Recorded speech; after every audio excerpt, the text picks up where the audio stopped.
नमस्कार, आप देख रहे हैं वीआईपी न्यूज। मैं हूं आपके साथ शुभांगी ठाकुर। बढ़ते हैं खबरों की ओर। मुख्यमंत्री भूपेश बघेल के प्रदेश व्यापी दौरे के दूसरे चरण का आज दूसरा दिन है।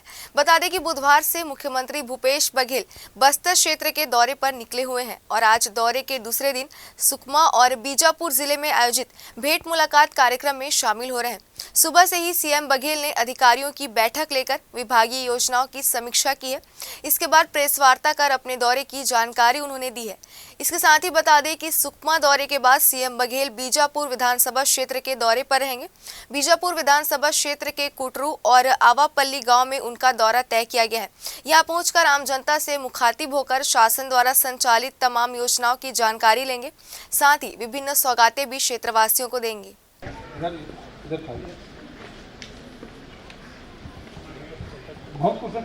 और खास कर आप ही से मिलने के लिए हम दोरनापाल से आए हैं।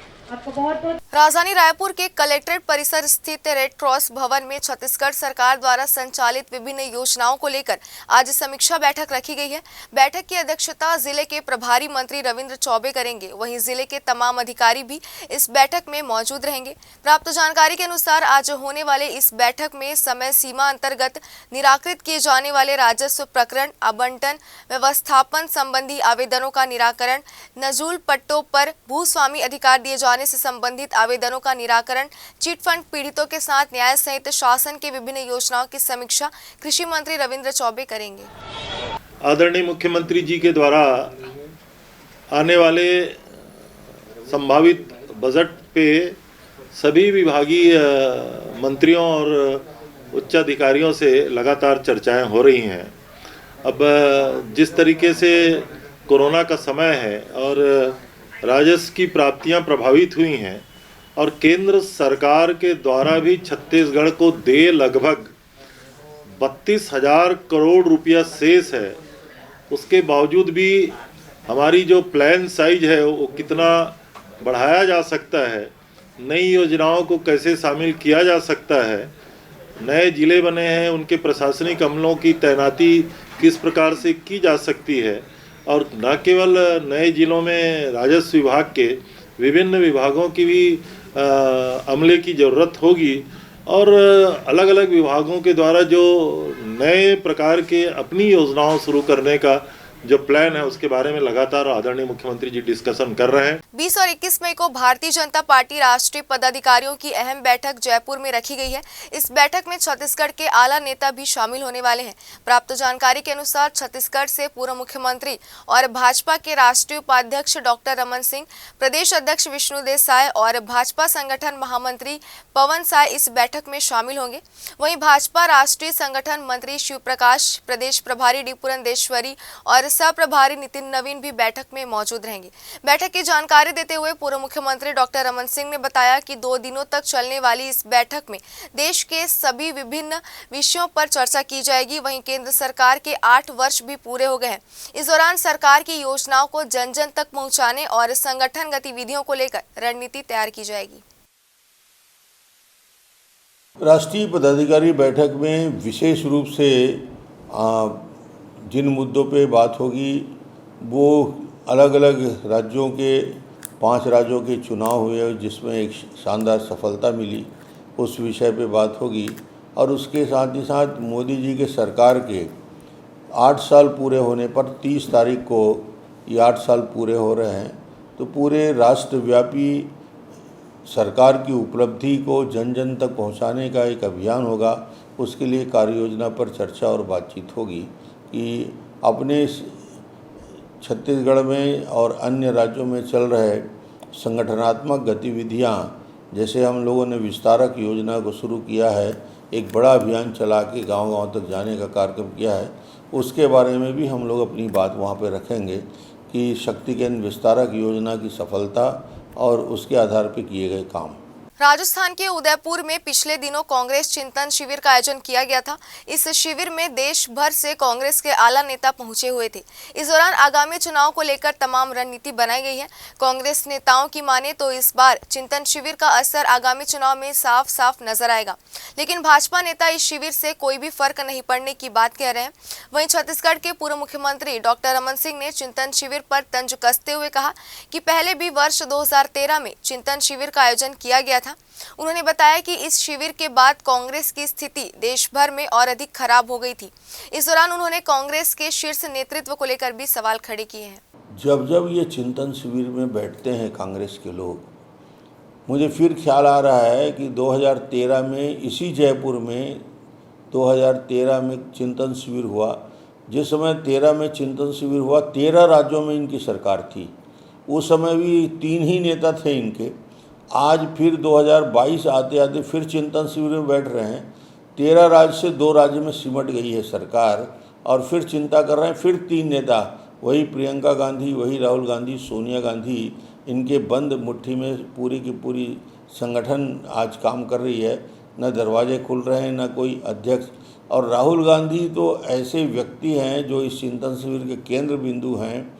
वो ऐसा कैप्टन है जो न रन बना रहा है न विकेट ले रहा है, और उसके बाद भी उसको नॉन प्लेइंग कैप्टन बना दें उसके लिए भी तैयार नहीं हो रहा है। और उसके लिए पूरी कसरत हो रही है पिछले 10 साल से कि राहुल गांधी को की ताजपोशी किया जाए। मुझे लगता है कि चिंता का विषय यही है कि उसे नॉन प्लेइंग कैप्टन बनाया जाए। कैप्टन बनाने के लिए तैयार हो रहा है। कांग्रेस सिर्फ इसी दुविधा में इतने बड़े बड़े चिंतन शिविर कर रही है। इनके पास न कोई नीति है, न प्रोग्राम है, न देश के लिए कोई कार्य योजना है। धमतरी जिले के नगर पंचायत भखारा में शासकीय जमीन को साठगांठ करके सिर्फ नजरी नक्शे के आधार पर रजिस्ट्री हो जाने के मामले में तहसीलदार द्वारा 2 आरआई की जांच दल गठित की गई। इन दोनों आरआई की जांच दल ने आवेदक और बस्ती पंचायत अध्यक्ष, सचिव एवं कोषाध्यक्ष के समक्ष नाप किए तो 15 मीटर लंबा और 10 मीटर चौड़ा डबरी मिला, जिसमें इतनी गर्मी के बावजूद 10 फीट पानी भरा हुआ है। बता दें कि उक्त डबरी को बेचने वाले मकान की लंबाई 6 मीटर लंबी और गहराई 10 मीटर पाई गई है, जिसका कोई मालिकाना रिकॉर्ड नहीं है। जबकि पटवारी द्वारा 10.50 चौड़ा और 25 मीटर गहराई का नजरी नक्शा दिया गया है। पटवारी को मालूम है कि डबरी है, वो भी वर्षों से डबरी है और डबरी की ज़मीन कभी नहीं बिकती। उसके बावजूद भी उन्होंने इसका 25 मीटर गहराई और 10.5 मीटर चौड़ाई का नजरी नक्शा पेश किया है। तात्कालिक जो पटवारी थे वो, इसके कारण ये अभी रजिस्ट्री करते करते 60 लाख रुपये में बिक गई है, जिसके कारण जन आक्रोश हुआ। जन आक्रोश होने के बाद नगर वासियों के सहयोग से और हमारी टीम द्वारा, पूरे संगठन द्वारा नगर पंचायत सीएमओ के पास हम लोग आवेदन किए। आवेदन करने के बाद साथ में तहसीलदार को भी आवेदन किए। आवेदन करने के बाद उन्होंने जो अपन आरआई है उनको जांच के लिए भेजे हैं। तो जांच में पाया गया कि 15 मीटर गहराई और 10 मीटर चौड़ाई में अभी भी डबरी है, जिसमें पानी भरा हुआ है, जिसके वही पानी किसको बेचा गया है? अब किसको बेचा गया है ये तो अभी नामांतरण में पता चल रहा है कि कुलदीप सिंह और लगभग कितने में बिका होगा? नहीं, 60 लाख रुपया वो आवेदक लेने वाला खुद बोल रहा है। अभी वर्तमान में जया इलेक्ट्रिकल वाले बलराम देवांगन ऐसे कुछ नाम है, उनको बेचा गया है। मामला है ये हमारा बस्ती पंचायत का, पूरा बस्ती का निस्तारी डबरी है। करीबन है 10-15 डिसमिल में फैले रही थे। अभी भी हम पानी भरे हैं और घास जागे है। लेकिन कुलदीप दाऊ के मकान है जो पीछे में रोड के लगे उत्तर दिशा में, और ये डबरी वकर मकान से दक्षिण दिशा में। बोला हम ज़मीन ला बचाना था, हम सुरक्षित होना चाहिए बस्ती के लिए, व्यवस्था के लिए। ये ज़मीन है, मोर उम्र 75 साल हो गए, लेकिन बहुत दिन से मैं जाना था। पूरा मोहल्ला बस्ती गुंजाइश होती थी नहाए खोरे के। और करीबन डबरी के गड्ढा है, करीबन ज़्यादा नहीं तो 25 फीट गड्ढा रही से डबरी है।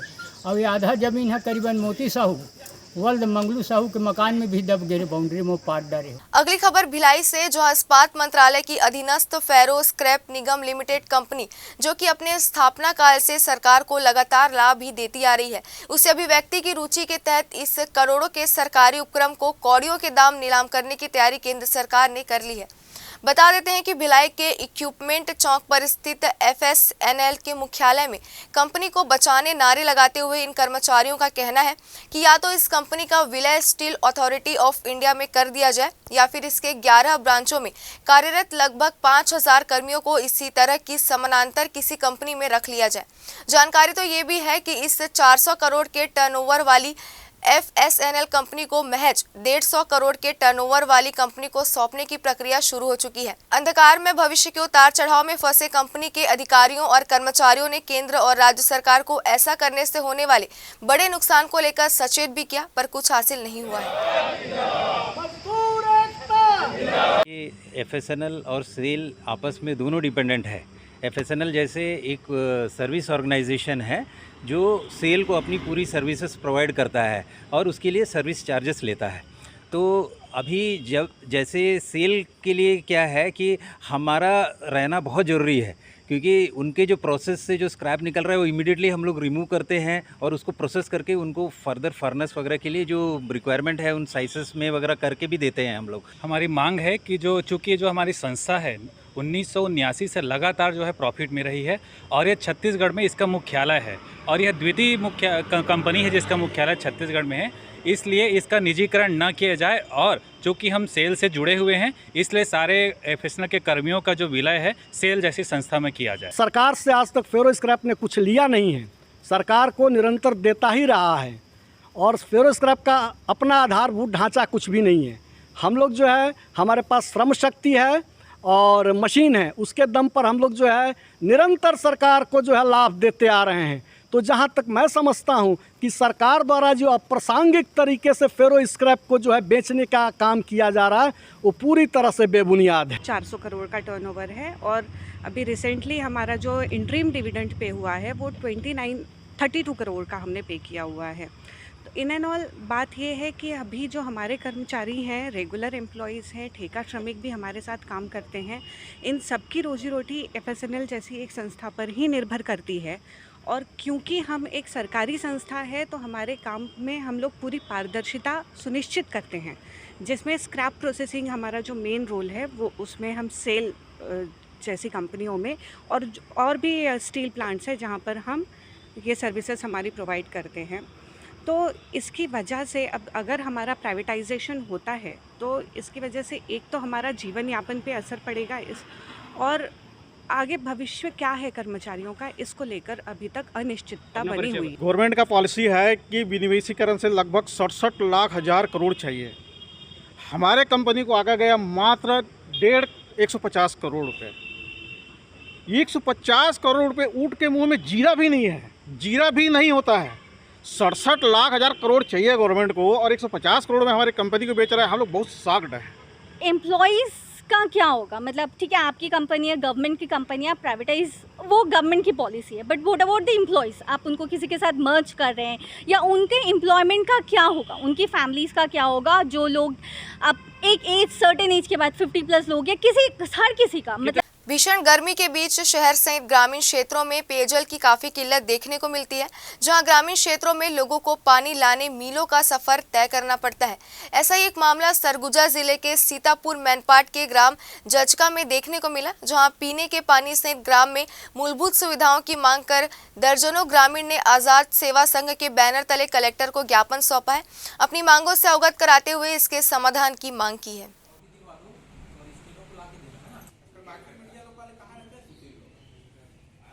आज हम जिला कलेक्टर ऑफिस आए थे। हमने ज्ञापन ग्राम जजगा हड़ताल पारे की समस्याओं से अवगत कराया है। वहाँ सबसे बड़ी समस्या है कि पानी की किल्लत बहुत ज़्यादा है। वहाँ एक हैंडपंप है जिसमें इतना धीमे पानी आता है कि कम से कम एक बाल्टी भरने के लिए आधे घंटे लग जाते हैं। वहाँ एक हैंडपंप और है, वो आज 10 साल 20 सालों से बंद पड़ा हुआ है, जिसके कारण वहाँ लोगों को पानी की समस्या बहुत बड़ी है। क्या है ग्राम पंचायत जजगा से। क्या समस्या है ग्राम में आप लोगों की? पानी की समस्या है और सड़क की समस्या है। कहाँ आए थे आज आप लोग? अंबिकापुर कलेक्टर ऑफिस में। क्या आश्वासन मिला है यहाँ? सुधार करने की आश्वासन मिला है। अभी जजगा गांव से कुछ ग्रामीण आए थे, उनका ये कहना था कि उनके यहाँ जो हैंडपंप है, जो बोर है, उसका वाटर लेवल नीचे चला गया है और वो चाह रहे थे कि उनके यहाँ नया हैंडपंप नया बोर करवाया जाए। तो उसमें अभी पीएचई को दिखवा करके करते हैं कि क्या उसमें समाधान है। लेकिन मैंने उन लोगों को ये कहा है कि अभी वर्तमान समय में जो वाटर लेवल है नीचे गया है, उसके कारण गांव में कुछ बसाहट हैं जहां पर 1-2 बोर ड्राई हो गए हैं या हैंडपम्प ड्राई हो गया है। तो डबरी बनाने का काम भी वो थोड़ा रुचि लें। जल संचयन जो वर्षा जल का है उसका संरक्षण संचयन भी महत्वपूर्ण है। रोजगार गारंटी के तहत अभी डबरी बनाए जा रहे हैं। छत्तीसगढ़ गौ सेवा आयोग के अध्यक्ष रात्रि महंत राम सुंदर दास महाराज का 1 दिवसीय रायगढ़ प्रवास हुआ। सर्वप्रथम वह चक्रधर नगर में हो रहे भागवत कथा के अंतिम दिन शामिल हुए। तत्पश्चात वे गौशाला के निरीक्षण के लिए अपने सभी साथियों के साथ निकले। गौ माताओं के बैठने के स्थान पर चारों ओर गोबर और कीचड़ देकर अपनी नाराजगी उन्होंने जाहिर की है।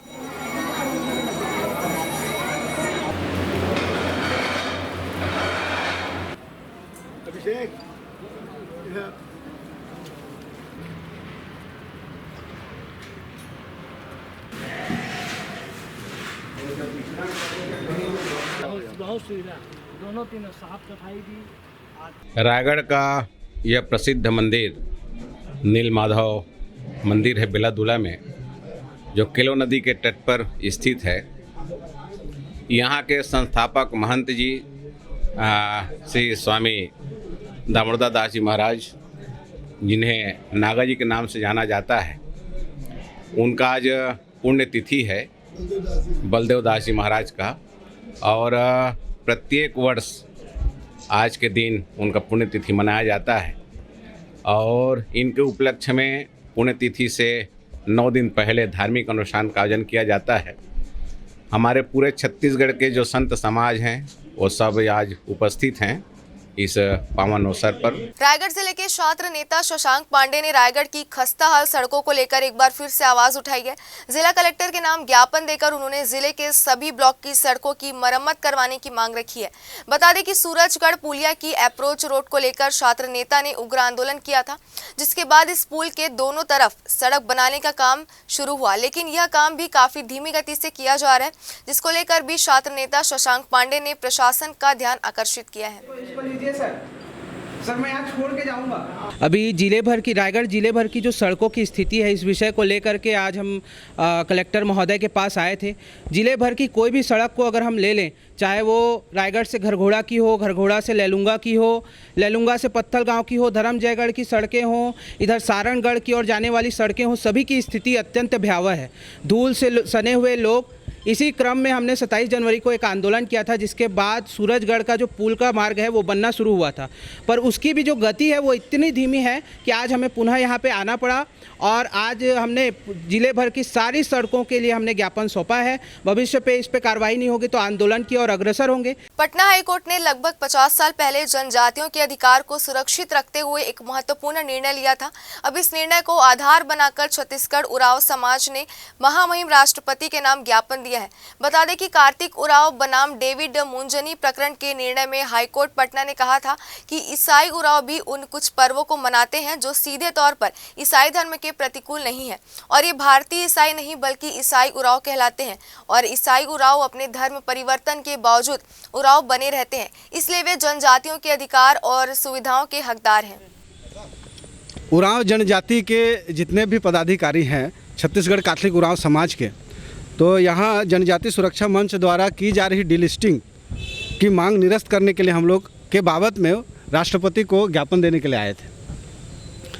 तो यहाँ ये कहा जा रहा है कि भारतीय संविधान के अनुच्छेद 332 में 42 में अनुसूचित जनजाति उल्लेख किया गया है हमारे संविधान में, और अनुच्छेद 342(1) के प्रावधानों के तहत जारी संविधान अनुसूचित जनजाति आदेश 1950 में अनुसूचित जनजातियों की जो राज्यवार सूचियाँ निर्धारित की गई है वे सन 1931 में तैयार गई थी, और आदिम जनजातियों तथा भारत सरकार अधिनियम 1935 के तहत तैयार की गई पिछड़ी जनजातियों की सूची पर आधारित है। तो उन जनजातियों और जनजाति समुदाय अथवा जनजातियों व जनजाति समुदाय के भागों या उनके यूथों को उन राज्यों के संबंध में अनुसूचित जनजाति निर्दिष्ट किया गया है।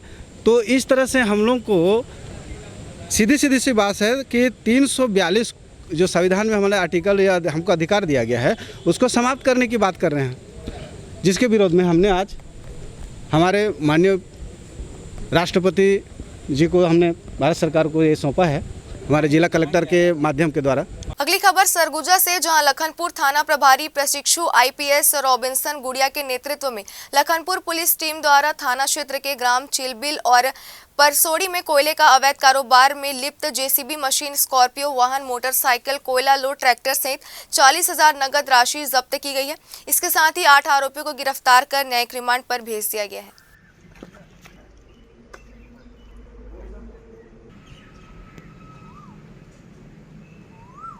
थोड़ा सा नहीं आया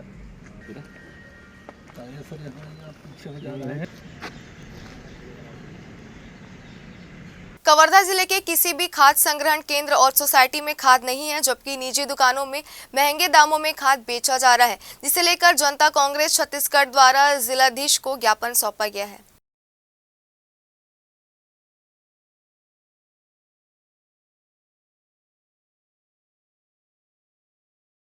आज जिलाधीश महोदय को हम लोग ज्ञापन देने पहुंचे हुए थे और बात यह है कि कबीरधाम जिले में खाद की विकट समस्या है।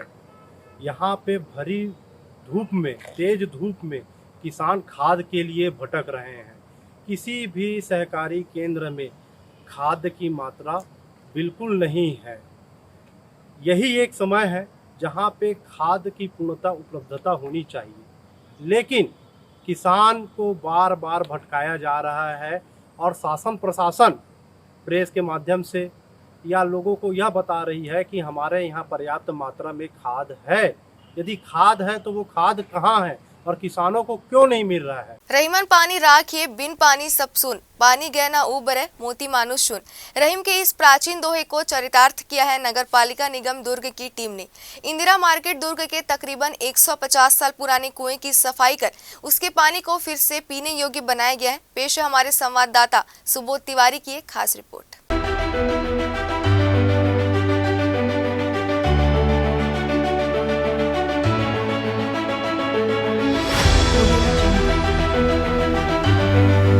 एक समय था जब प्राकृतिक स्रोतों से पानी की पूर्ति होती थी, फिर छोटे बड़े मानव निर्मित जलाशयों और कुओं से पानी की पूर्ति होने लगी। समय बदला, परिस्थितियां भी बदली, ऐसे स्रोतों की अनदेखी भी होने लगी। पर समय रहते मानव ने सीख ही लिया कि जल ही जीवन है। मुख्यमंत्री भूपेश बघेल की महत्वाकांक्षी योजना नरवा गरवा घुरवा बाड़ी के अंतर्गत आने वाले इन सभी का संरक्षण बड़े ही जोर शोर से किया जाने लगा है। वर्षों से अनदेखी का शिकार बने कचरे से भरे दुर्गंध युक्त इस जलकूप को निगम दुर्ग की टीम ने उसकी साफ सफाई कर उपयोगी बना दिया है। ऐसा माना जाता है कि ऋषि मुनि अपनी यात्रा के दौरान इस जलकूप का शीतल जल पीकर अपनी प्यास बुझाया करते थे। कुछ दिनों पहले तक इस कुएं के सड़े हुए कचरे से उठते बदबू से आसपास के नागरिक परेशान थे। सफाई कर्मचारियों को जहरीली गैस का डर था। इस कारण सेमी रोबोटिक मशीन को कई बार इस कुएं में नीचे उतारकर कचरा साफ किया गया, टैंकर से पानी डाला गया। फिर क्या था, कुछ दिनों की मेहनत से मृत जल स्रोत जीवित हो उठे। बोझी लता को दूर करने कुएं के पाट को भी रंग बिरंगी रोशनी से सजा दिया गया है। क्यों न भैया अपन एक सेमी रोबोटिक उतार के इसकी सफाई करें, फिर इसको बढ़िया सुंदर बनाएं।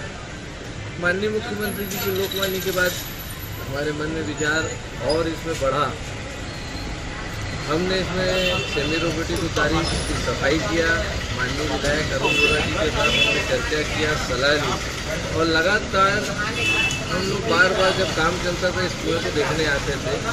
व्यापारी साथियों ने भी बहुत दिन इसमें कष्ट सहा, मैं उनको भी बहुत धन्यवाद दूंगा, क्योंकि लगभग बनने में इसमें समय लगा, क्योंकि कोई कठिन काम था। फिर कोरोना काल आ गया, किसी न किसी कारण से काम रुक जाता था। व्यापारी साथी भी बहुत दिन तकलीफ पाए, उनको भी धन्यवाद दूंगा, उन्होंने भरपूर सहयोग किया। हमारे नगर निगम की टीम, सुरेश मंडावी जी, करण सुमैया जी, सभी लोगों ने लगातार मॉनिटरिंग की।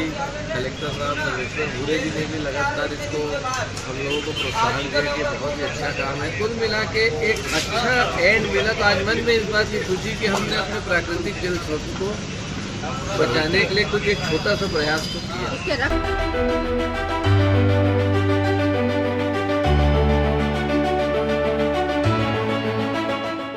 लगातार गिरते जल स्तर के कारण हर साल गर्मी के दिनों में पानी की त्राही मची रहती है। ऐसे में अगर इसी तरह से शहर और ग्रामीण क्षेत्रों में जलकूपों और जलाशयों को सहेजने का काम किया जाए तो बहुत हद तक पानी की कमी को दूर किया जा सकता है। नगर निगम दुर्ग की टीम ने इस कुएं को संरक्षित कर पूरे देश के लिए एक मिसाल पेश की है।